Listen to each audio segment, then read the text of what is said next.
Speaking of upstream, one of the leading incubators, if you will, of political violence, of the threats to democracy that we've been discussing for this half hour, is social media, and Twitter has been at the top of the list. Twitter is under new management, as you and all of our viewers know.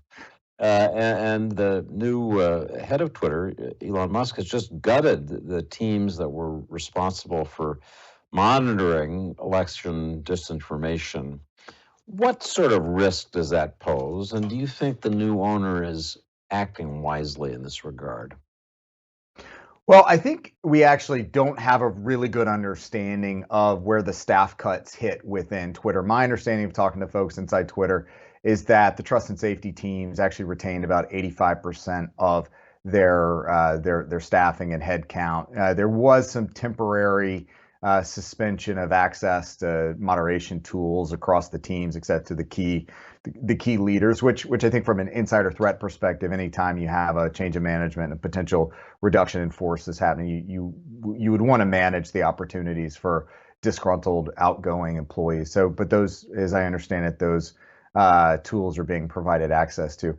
It's not as much, frankly, the internal content moderation piece that I'm worried about right now. It's the change in features, particularly what we've heard about with verification for $8 or $7.99 a month, that is happening at a very contentious time in American politics, where you've got a very important midterm, and the original plan, I think, was to open up verification just if you're willing to pay.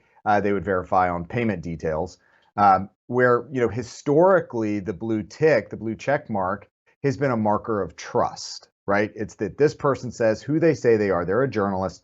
They're a political official. Now, remember what I've been saying all along about look to your state and local election officials. Look to those trusted authoritative sources for information. If you upend that model at a time when authoritative information is absolutely critical, I think there's a significant amount of risk. So it was a good thing, as I see it, that Twitter has paused on rolling out that feature, whether it was due to those concerns I just laid out or it was more of a technical implementation challenge.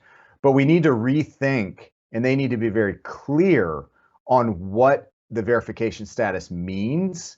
And it's fine. Look, Elon owns the platform. He can do whatever he wants.